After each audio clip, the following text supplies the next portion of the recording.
Assalamualaikum warahmatullahi wabarakatuh. Waalaikumsalam. Bismillah, alhamdulillah, wa syukurillah, wassalatu wassalamu ala rasulillah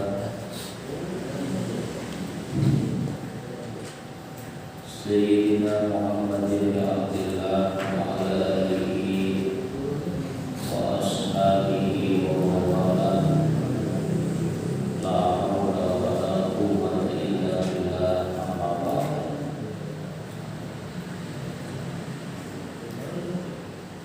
Hadirin kiram dari ulama Indonesia,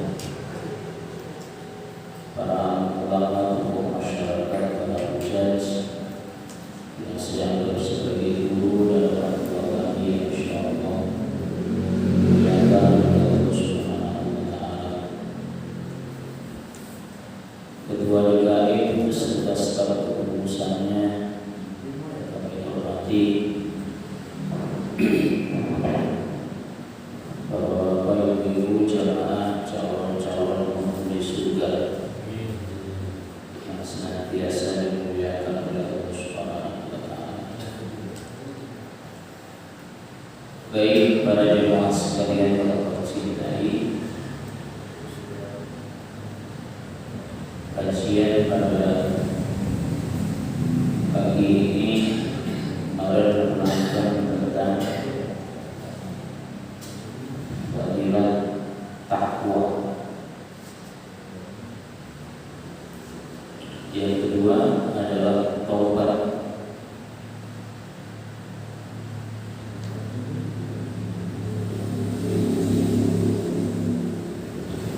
Taubat adalah dasar agama yang paling utama.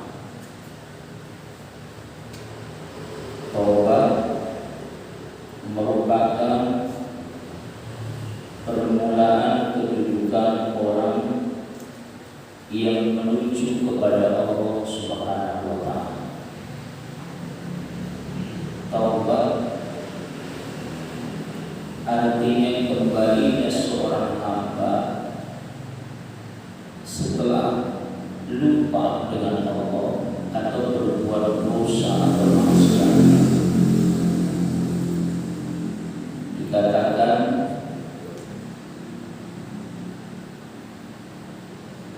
al-insanu makhluk khata' wan nisyan. Manusia itu tempatnya lupa dan tempatnya salah. Lupa, salah. Suka orang ada lupa. Naruh kunci mobil, pakai apa?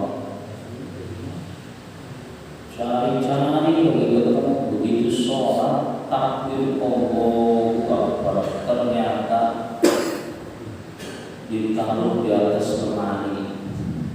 Ingat, lupa. Wanisyan, khata' wanisyan, salah. Dia dikit-dikit salah, dikit-dikit punya dosa, wajar. Karena memang manusia seperti itu. Tapi kata Rasulullah, wa khairul khata'ina tawwabun. Sebaik-baik orang yang melakukan kesalahan, sebaik-baik orang yang berdosa adalah at-tawwabun, mau kembali kepada Allah, mau mengakui kesalahannya kepada Allah Subhanahu wa taala. Maka wa inna taubatu kanat min aham qawaidid din kada aslul maqam. Bahwa yang namanya tobat adalah dasar agama yang paling utama. Orang kalau agamanya kuat, Pak, itu diawali dengan dia itu kembali kepada Allah.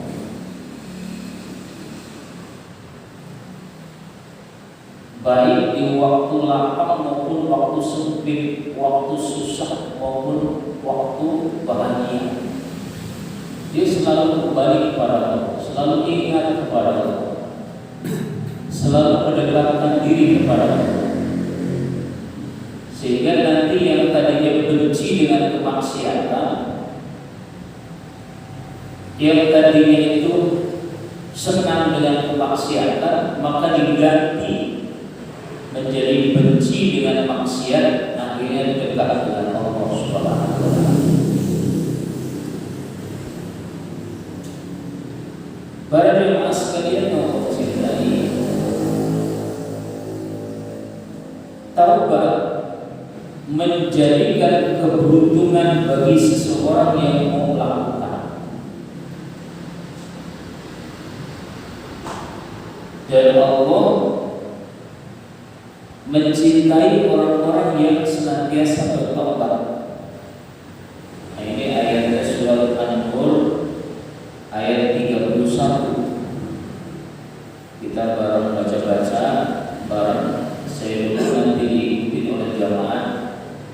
Semoga kita dapat berkahnya Al-Quran.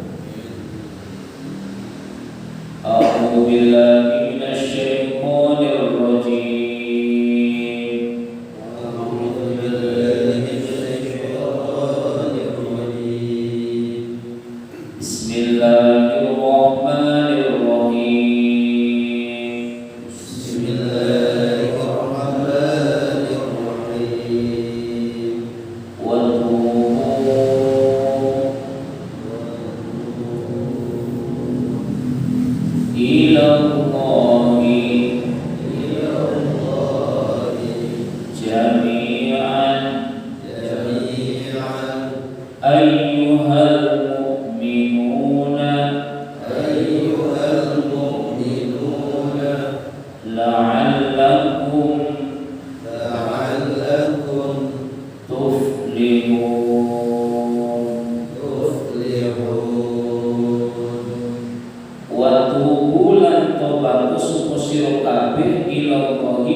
Allah memerintahkan kepada kita disuruh bertobat, tobat dari maksiat, tobat masal. Ayyuhal mu'minun, wahai orang-orang yang beriman. Emang tujuannya apa kata Allah? La'allakum tuflihun. Nah, pada la'allakum dalam Al-Quran itu artinya pasti, Pak. Kalian bertobat kepadaku, kata Allah, la'allakum tuflihun, pasti kamu akan beruntung, pasti kamu akan selamat, pasti kamu akan selamat dunia, selamat akhirat. Kemudian ayat selanjutnya yaitu surat Al-Baqarah ayat 222. A'udzu billahi minasy syaithanir rajim. A'udzu billahi minasy syaithanir rajim. Bismillahirrahmanirrahim. Bismillahirrahmanirrahim. Innallaha yuhibbut tawwabina wa yuhibbul mutatahhirin. Innallaha satamani Allah iku yuhibbu demen sinten Allah at-tawwabina iku wong kang bertobat wa yuhibbu lan demen sinten Allah al-mutatahhirina ing kang kudus suci kabeh. Ayat ini menerangkan bahwa Allah itu sangat cinta terhadap orang-orang yang mau bertobat, yang mau kembali. Berarti kalau kita ingin dicintai oleh Allah, jangan nunggu entar. Dari mulai kita ngerti ngaji ini, lakukanlah taubat. Taubat supaya kita itu tergolong orang-orang yang dicintai Allah. Orang kalau sudah dicintai oleh Allah, Pak, gak usah minta. Gak usah minta. Allah tahu apa kebutuhan seorang hamba. Kenapa selama ini kita itu masih minta? Karena kita belum taubat sungguh-sungguh. Ya, sholat hanya menggugurkan kewajiban. Datang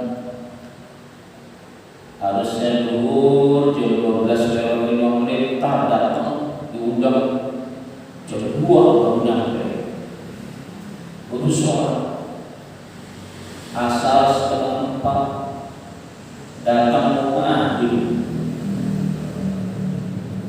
maghrib jam 6:10 datang nanti jam 7:10 Isya jam 7:07 tanggal nanti datang jam 2 malam. Iya belum bangun. Alasannya wajib terakhir untuk sholat isya, sunnah mengakhirkan sholat isya. Iya bagi yang ahli tahajud. Kalau bukan ahli tahajud, biasanya kalau udah tidur bablas, ada bangun subuh. Nah, ini taubat ini menjadikan kita orang-orang yang senantiasa dicintai oleh Allah. Maka kalau teman kita ingin dicintai oleh Allah, lakukanlah taubat. Betulin dulu apa yang diperintahkan Allah kepada kita, terutama sholat. Terutama sholat penting banget Pak, yang namanya sholat. Karena sholat itu adalah pokok. Para jemaah sekalian yang Allah cintai, Rasulullah SAW setiap hari taubat 100 kali. Di dalam hadis riwayat Imam Muslim diterangkan,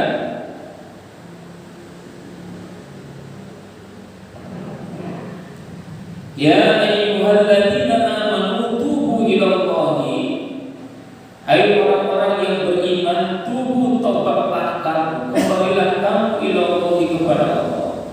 Fa inni, karena sesungguhnya saya, kata Rasulullah, atubu kembali kepada Allah fil yaumi, di dalam satu hari, mi'ata maradin, dengan 100 kali.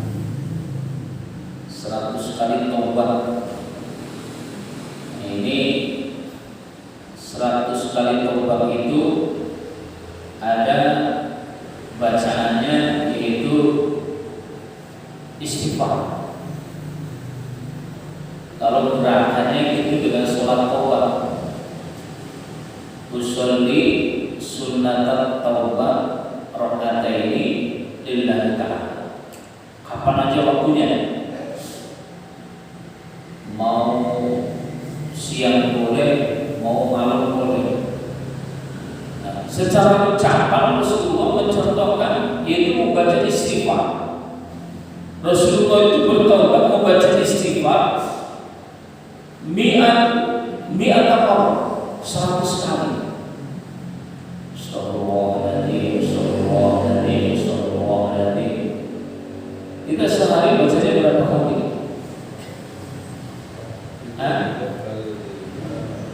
3 kali 15. 3 kan 5 kali sholat. 5 kali sholat, kali 3 berapa? Istighfarnya Astagfirullahaladzim 3 kali 5, 15 istighfar. Berarti harus ada waktu khusus untuk membaca istighfar. Dan membaca istighfar itu yang paling afdal di awal waktu, di pagi hari setelah subuh baca istighfar, mengawali hari dengan istighfar. Terus yang kedua, mengakhiri hari, berarti sore pada asar membaca istighfar. Ya kalau Rasulullah itu 100 Pak, itu Rasulullah dosa-dosanya diampuni oleh Allah, sudah diampuni oleh Allah. Dan Rasulullah SAW aja kalau udah bangga usah baca istighfar aja, jaminan dosanya itu diampuni sama Allah. Maka kedama minta. Tapi kok kenapa Rasulullah SAW istiqomah dosa-dosanya, gak baca istighfar aja dosa-dosanya sudah diampuni? Tapi kenapa Rasulullah SAW membaca istighfar sampai 100? Ini contoh tamsil, contoh kepada kita orang yang beriman, hendaknya kita itu membaca istighfar lebih daripada 100, lebih daripada 100. Kemarin saya sampaikan, orang yang sering membaca istighfar, man aksaru minal istighfar, barang siapa orang yang senantiasa memperbanyak membaca istighfar, berarti kata-kata banyak kan lebih daripada 100. Ya, ja'alallahu lahu, maka Allah akan menjadikan orang tersebut min kulli hammin faraja. Ketika dia mendapatkan kesusahan, faraja, maka Allah memberikan kebahagiaan.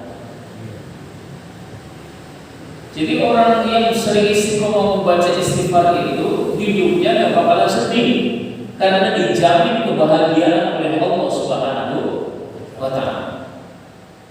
Ya jelas, di samping dosa-dosanya diampuni sama Allah, plus itu yang pertama tadi, ketika kita itu dalam keadaan sedih, Allah sendiri yang akan membahagiakan. Yang kedua, bagi orang yang memperbanyak membaca istighfar,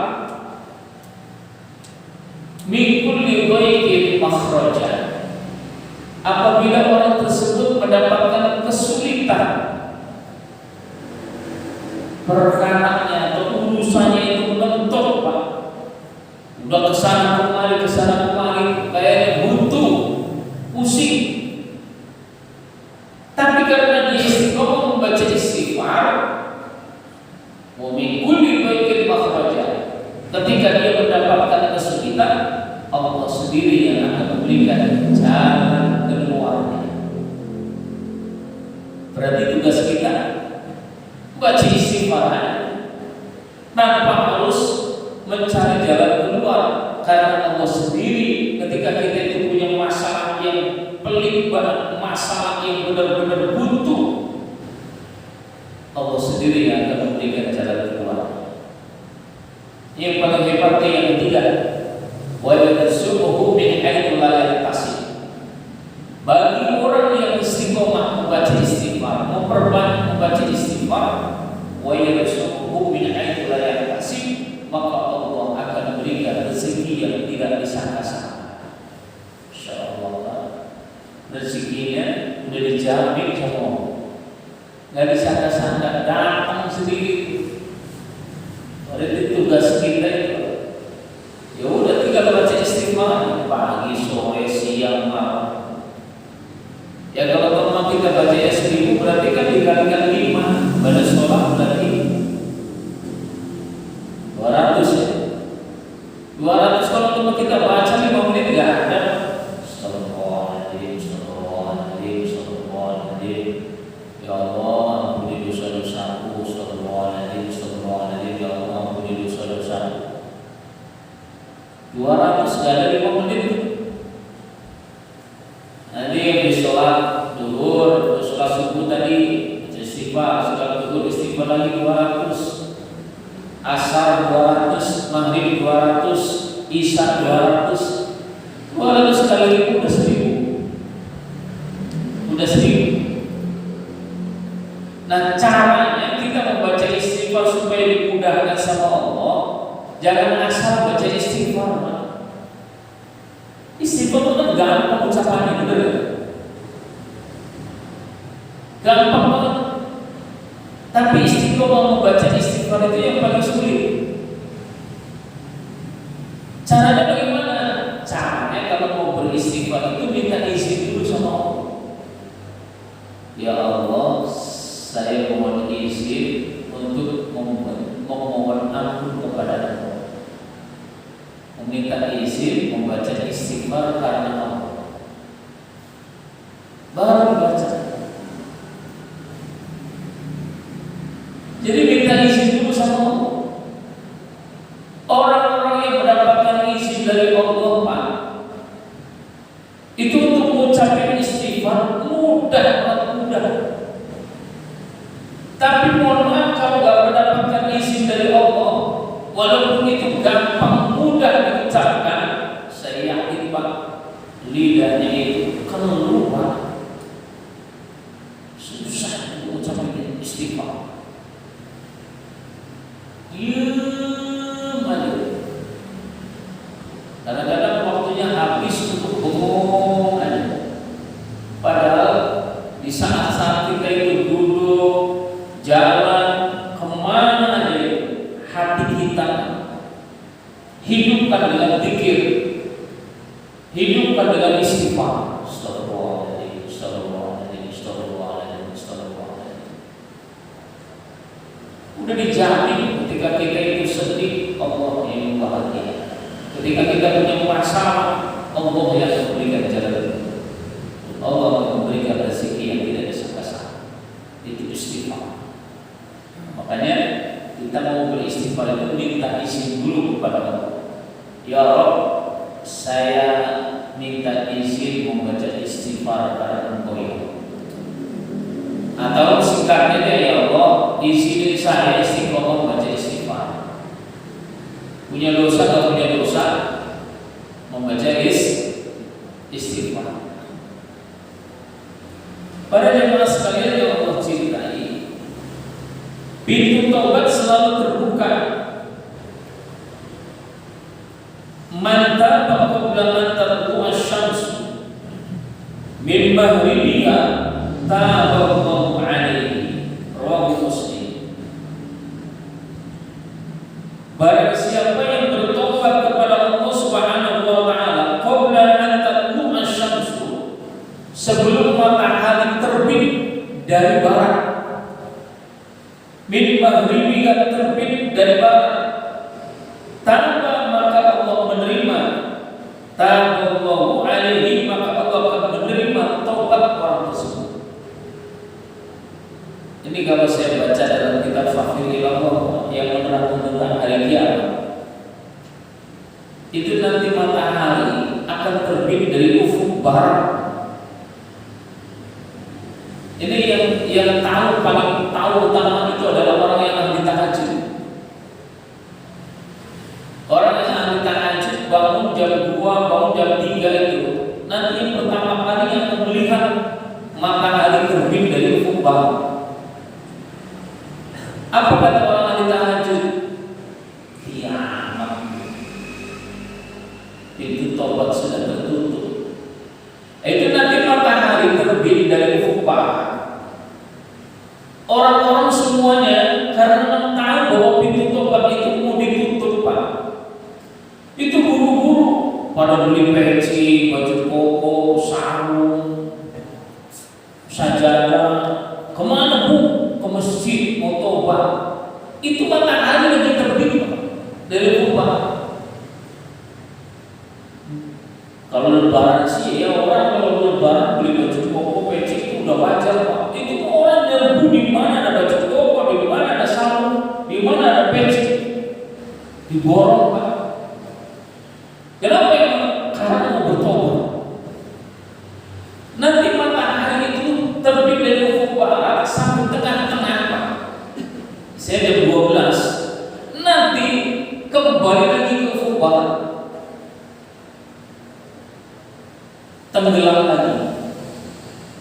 Nanti besoknya lagi kembali terbit dari ufuk timur. Itu salah satu pintu tobat sudah tertutup. Pintu tobat sudah tertutup. Makanya masih kan sekarang masih menahangi terbit dari ufuk timur. Jangan ditar-tar tobatnya. Kembali kepada Allah. Futiha babu taubati la yughlaq. Futiha dibuka babu taubati, pintu tobat. La yughlaq. Orang ditutup opo pintu tobat hatta tatlu'a sehingga nyeto dari pokok nyeto metu opo asyamsu srengenge mimma bibiha saking gon suruh besrengenge. Pintu tobat itu masih dibuka oleh Allah sebelum matahari terbit dari ufuk barat. Kalau matahari sudah terbit dari ufuk barat, maka pintu tobat sudah ditutup oleh Allah Subhanahu wa ta'ala. Dalam hadis riwayat Tirmidzi terangkan juga, Inna Allaha yaqbalu taubatal 'abdi malam yughargir. Sesungguhnya Allah menerima taubat seorang hamba selama nyawanya belum sampai di kerongkongan. Artinya sekarang orang mustarat baru taubat, baru ucapin asyhadu an la ilaha illallah, masih sehat, seharusnya taubat kepada Allah. Jangan sakit udah mau meninggal dunia baru taubat, baru check up minta diajarin sholat, udah ketinggalan. Kemudian dari hadis yang lain juga, mantap qabla an yughargiro qabila. Siapa yang bertobat kepada Allah sebelum nyawanya sampai di kerongkongan, qabila, maka Allah akan menerima orang tobat yang tersebut. Para jemaah sekalian yang Allah cintai, selanjutnya orang yang bertobat, orang yang bertobat dari dosa seperti orang yang tak berdosa. Artinya apa? Kalau kita sudah mengatakan kita istighfar terus, maka dosa-dosa kita itu akan hilang. Gak punya dosa lagi. At-taibu utawi wong kang tobat minat dambi saking dosa. Iku kaman koyo wong la dambalan kang ora duwe dosa lalu iku duwe man. Orang yang bertobat kembali kepada Allah dari melakukan maksiat, dari dia punya dosa, dia mau membaca istighfar, kamanlah dan balan, maka orang tersebut seperti orang yang tidak mempunyai dosa. Ya karena dosa-dosanya sudah diampuni sama Allah. Wal mustaghfiruna min dan orang-orang yang senantiasa membaca istighfar min dari kemaksiatannya, wa huwa, dan orang tersebut muqimun, orang yang menetap alaihi di atas dosa, kal mustahzi'i bi rabbih, itu seperti orang yang menghina dengan Tuhan. Istighfar, maksiat terus, mulutnya istighfar tapi kelakuannya berbuat maksiat terus. Ini kan terus disebut kal mustahzi'i bi rabbih, sama seperti orang mentertawakan Allah. Kalau sudah taubat baca istighfar, ya betulin akhlak kita. Kalau maksiat dosa, maka ganti dengan istiqomah membaca istighfar. Kalau sudah membaca istighfar itu, jaga supaya kita tidak berbuat maksiat. maksiat, wah itu dosa, maka nggak jadi. Ganti dengan istighfar. Para jemaah sekalian yang Allah cintai. Kemudian selanjutnya Allah melupakan malaikat pencatat amal dari dosa-dosa orang yang bertobat. Orang yang bertobat, orang yang membaca istighfar itu, malaikat dibikin lupa. Malaikat dibikin lupa. Seolah-olah orang tersebut tidak pernah melakukan maksiat. Kalau dalam hadisnya riwayat Imam Ibnu Asakir, idza taba dalam nalikane tobat sapa al-abdu kaulu asa moko nglalekaken sinten Allahu Allah dzunubahu ing dosa-dosa man al-afawata ing malaikat afawat. Jadi Allah melupakan malaikat pencatat amal dari dosa-dosanya orang yang mau bertobat.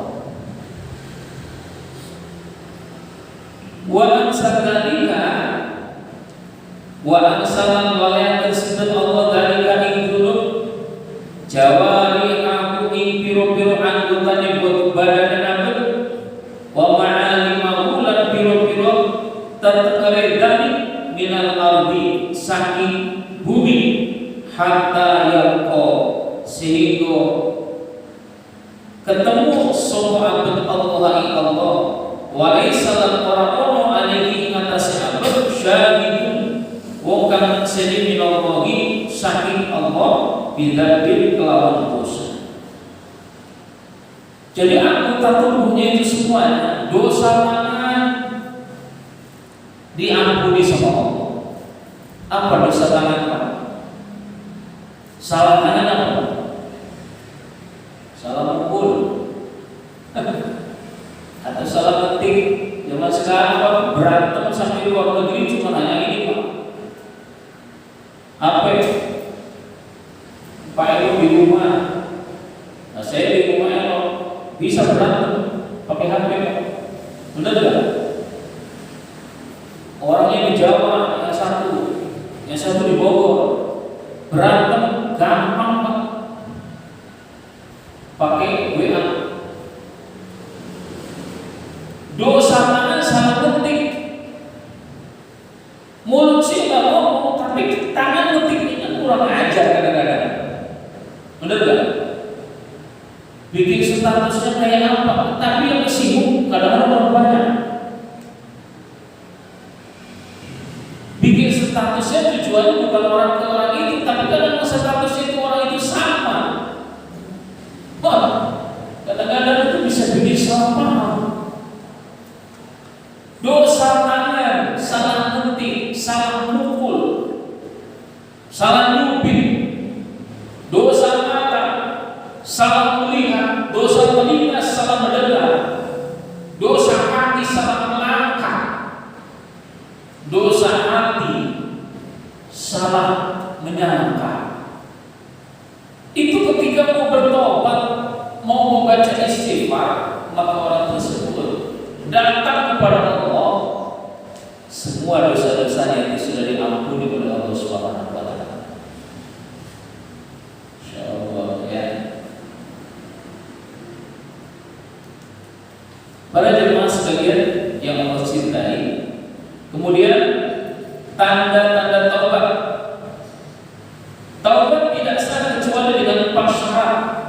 Taubatnya tidak sah kecuali dengan 4 syarat. Yang pertama adalah menyesal atas dosa yang telah dilakukan. Taubat istighfar, tapi tidak pernah nyesal. Apa yang nyesal di sini? Ada nyesal. Apa nyesal itu? Melakukan maksiat, istighfar, tapi tidak pernah menyesal perbuatan maksiat itu. Sehingga tidak ada asar orang tersebut meninggalkan kemaksiatan. Makanya tobat bertobat, istighfar, tapi tidak pernah menyesali perbuatan maksiat tadi, potensi lebih besarnya kembali lagi kepada maksiat. Sehingga yang namanya tobat itu harus dibarengi dengan penyesalan. Ya Allah, dulu saya banyak maksiat, nyesel. Gak apa-apa lakuin lagi, nyesel gak apa-apa lakuin lagi. Penyesalan itulah dijadikan diterimanya tobat kepada Allah. Karena menyesal dalam arti tidak mengulangi perbuatan dosa lagi. Baik di waktu dosa apa, melakukan dosa baik terang-terangan, maksiat terang-terangan, maksiat tersembunyi, dosa besar, dosa kecil, dosa kelihatan, tidak kelihatan. Itu kalau memang enggak menyesal hatinya cuma mengucapkan istighfar doang, maka tobatnya tidak sah.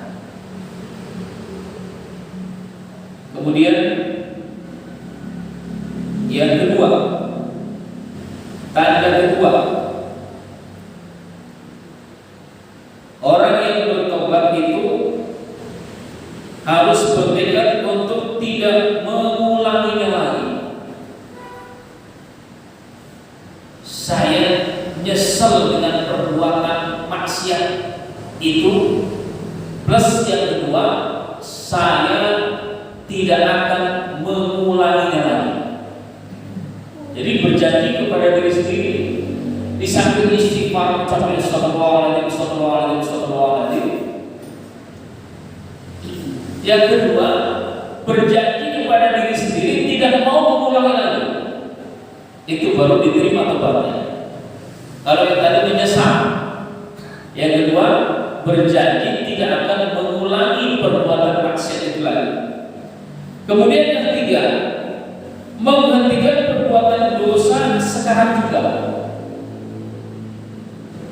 Kalau yang kedua tadi niat tidak akan mengulangi lagi, kemudian yang ketiga menghentikan perbuatan dosanya hari ini juga. Jangan sampai saya nanti entar aja deh, tobatnya entar aja, nunggu entar. Karena umur saya masih muda, saya tobatnya nanti umur 60 tahun aja. Itu nggak boleh. Ketika dia mengatakan tobat, maka menghentikan perbuatan dosanya hari itu juga. Dan yang keempat, tanda tobat yang keempat adalah membebaskan dari semua hak orang lain. Ya kalau memang ada hak orang lain yang kita ambil, jadi kembalikan. Jangan kita ambil segala orang lain, saya bilang tobat, tapi segala orang lain masih dipegang sama kita. Balikin. Apa hak orang lain yang ada dalam diri kita? Kalau teman kita benar-benar bertobat, kembalikan. Ya kalau teman korupsi, kalau teman benar-benar tobat, apa yang kita miliki, toh itu hak negara, maka kembalikan. Itu namanya taubat yang diterima. Kemudian tanda-tanda menyesal, Pak. Tanda-tanda menyesal orang yang bertobat, tandanya apa sih? Yang pertama, tanda-tanda menyesal itu ada dua. Lembutnya hati yang pertama. Orang kalau teman bertobat, itu hatinya lembut, gak keras, ngomongannya bagus, lembut hatinya, ucapannya itu yang diucapkan itu sesuai dengan tingkah lakunya. Dan suka ada orang ngomong suka nyakitin, ada nggak? Ada nggak? Kadang-kadang sama pasangan sendiri aja, Pak. Kadang-kadang dari sengaja itu suka nyakitin. Ucapan, nggak pernah kita itu suka guyon, tapi tiba-tiba bercanda, dimasukin ke hati, bisa berantem, Pak. bisa berantem. Tapi bagi orang yang benar-benar taubat itu, nyesel itu, ditandai hatinya itu lembut. Ucapan itu gak bakalan nyinggung perasaan orang lain. Ucapannya lembut, nggak bakalan nyakitin orang lain. Itu tanda-tanda menyesal. Kemudian yang kedua, tanda-tanda menyesal itu menetesnya air mata. Orang kalau meneteskan taubat baca istighfar kok bisa meneteskan air mata? Itu air mata akan menjadi saksi, akan menjadi saksi pada hari kiamat nanti. Itu akan meredam api neraka. Tetesan air mata. Ya Allah, saya tobat. Dulu maksiat, dengan sendirinya meneteskan air mata. Itu air matanya akan menjadi saksi untuk meredupkan siksa api neraka. Kadang-kadang kita tobat nggak nyampe nangis, istighfar gitu, tapi nggak pernah nangis. Ini bapak-bapak bisa nangis gak ya kalau untuk baca istighfar?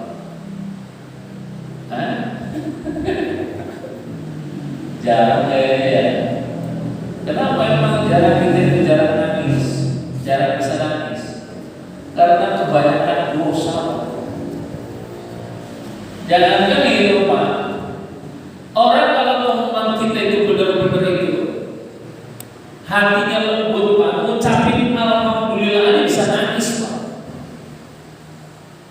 Alhamdulillah, alhamdulillah, makasih Allah, Kau telah memberikan kami sehat, makasih Allah, Kau telah memberikan hamba bisa bangun, alhamdulillah, makasih Allah, Kau telah memberikan kesempatan kami untuk sholat subuh berjamaah, makasih ya Allah, Kau telah memberikan hamba, istri hamba sehat, anak hamba sehat, makasih ya Allah, terima kasih ya Allah.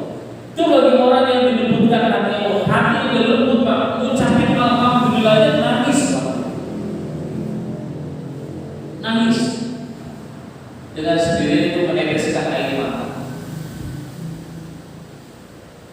Itu tadi pertanyaannya, kenapa kita itu gak bisa nangis? Karena kita itu banyak dosa. Maka dari itu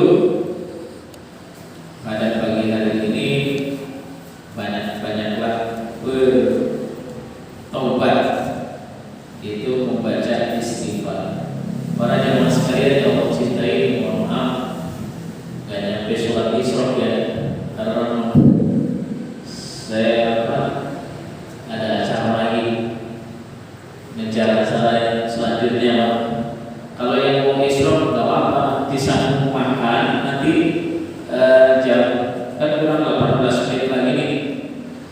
Habis makan terus laksanakan sholat isyraq sendiri-sendiri nggak apa-apa, gitu ya. Saya nggak habis sholat isyraq karena ada acara lagi. Doa